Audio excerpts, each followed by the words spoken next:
Hey twin. Hey look man, we got another video right here man. Supposedly man, this is how Lil Jeff and his fucking Bloodhound crew caught 12 bodies. 12 hits. Can't even count it on my hand. That's how bad it was. 12 hits, man.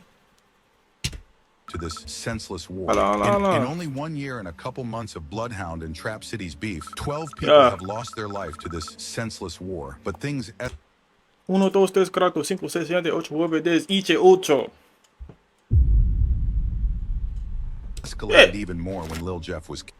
We're going to be talking about how the Bloodhounds killed an Opps get back for Lil Jeff, but also would double back and kill the Opps sister, who was the mother of 3 I remember kids. that. We all know how the beef between Trap City and Bloodhound started.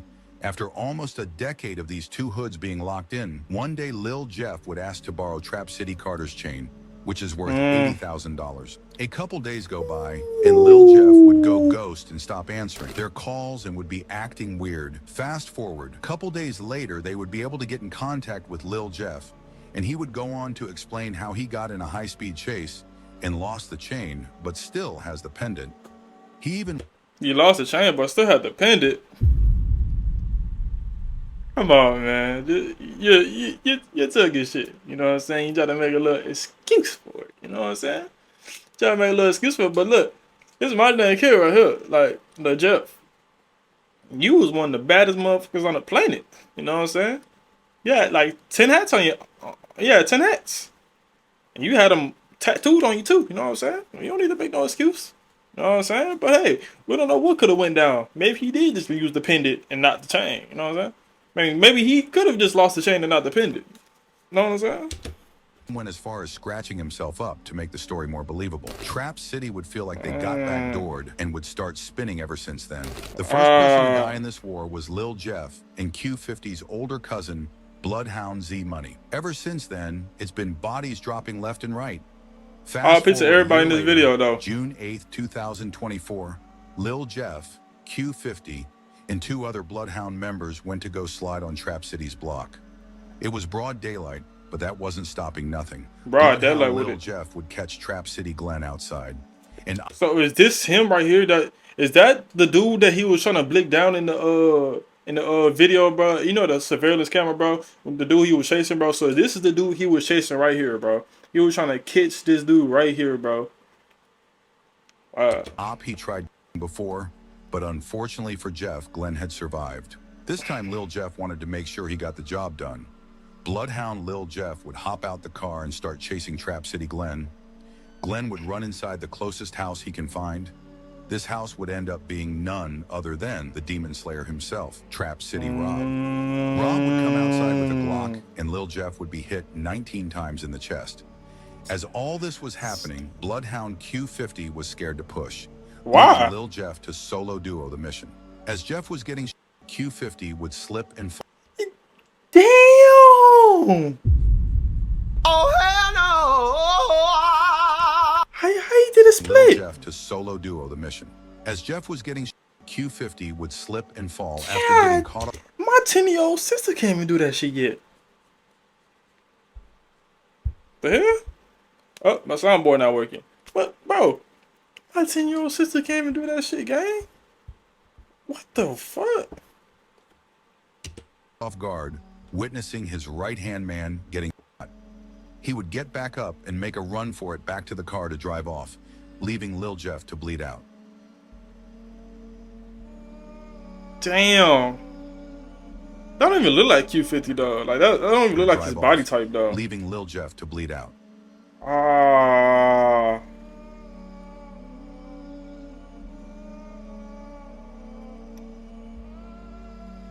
Bloodhound Q50 would realize what he just did and would spin back to get Lil Jeff from the ground and take him to the nearest hospital. As all this was happening, the police were tracking them down, but realized the car they were in was stolen and also had a stolen license plate. They were able to get a picture of Q50 and T-Slick dropping Lil Jeff off at the hospital.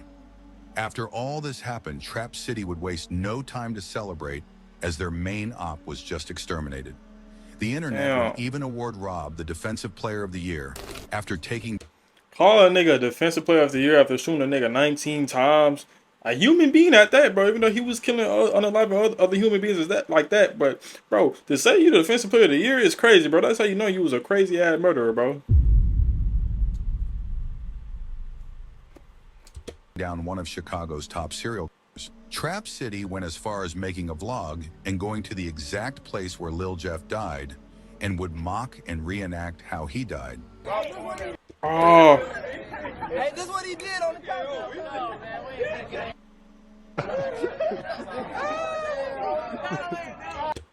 That's crazy as hell.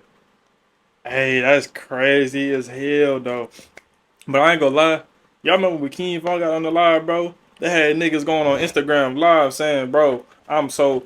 Niggas was posting on IG live, bro. Hey, he was that, bro. If he wanted you gone, he was gonna get you gone. Type.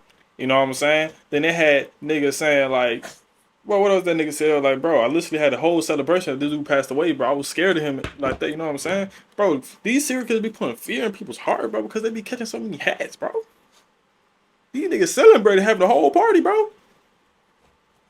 These niggas having a party over someone dying.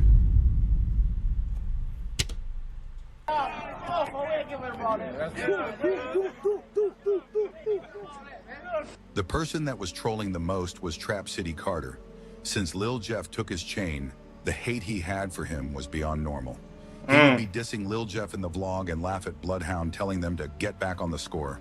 Clips of this interview would be previewed on Instagram before it was dropped, and it would go viral, leaving the Bloodhounds looking like some created players that just got the belt put on them.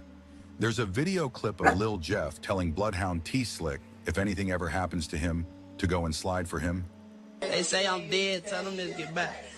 Oh no, they still finna go spin for me though. Just like Ricky, he couldn't duck the switch, he got hit on his back. He still finna spin for me. That boy hella scary, got caught in rap. Dead or not. I just say he still finna go spin for me. Bro, it's like, how these niggas be like, they be speaking that shit to existence, right? But like, bro, damn, how do you like just be like, damn, you know, I'm gonna die and you gonna spend for me? Like, how y'all do that, bro? Like, damn, y'all thinking about, you know, you gonna get on the live one day. Like, damn, I don't know how to explain it.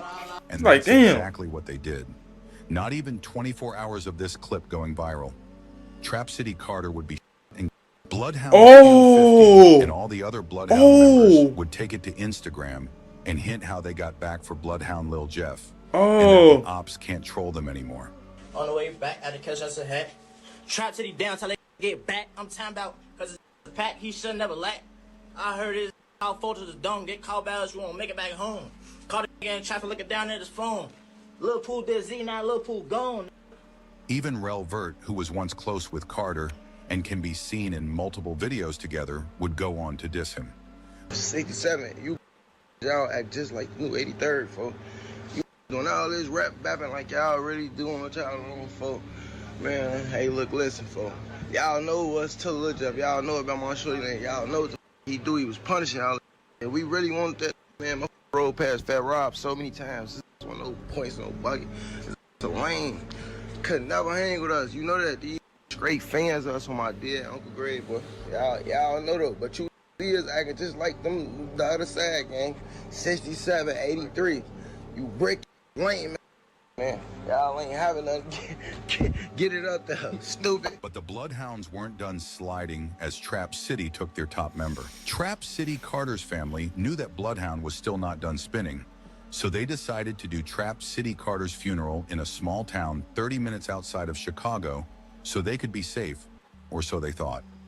Bloodhound would somehow end up getting the location of the Trap City Carter's funeral because they knew all the Trap City members would be there and that this would be the perfect time to catch them slipping. Bro, how do y'all motherfucking find these goddamn blows, bro?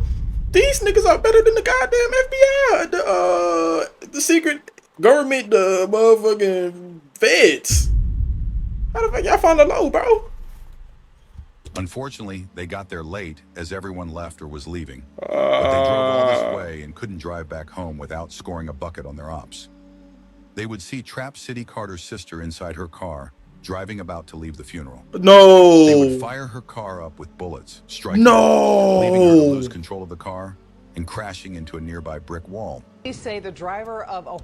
Damn, the woman? The woman involved too?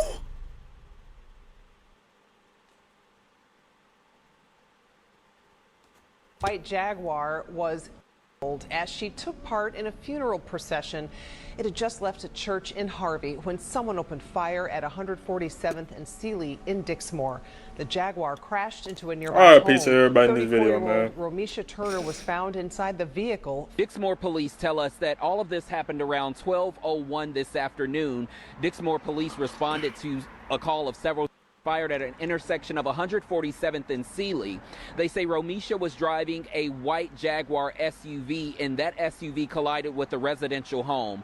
They found her inside with wounds. She was later transported to Ingles Memorial Hospital in Harvey, where she died.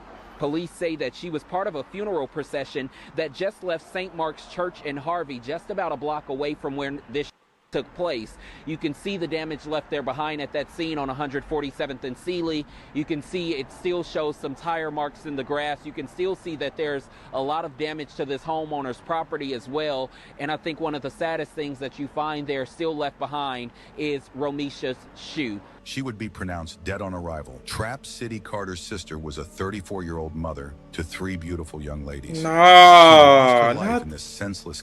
Nah, not the children, not the mother, bro. Not the mother. She just lost her brother, fam. No. What is this world coming to, gang?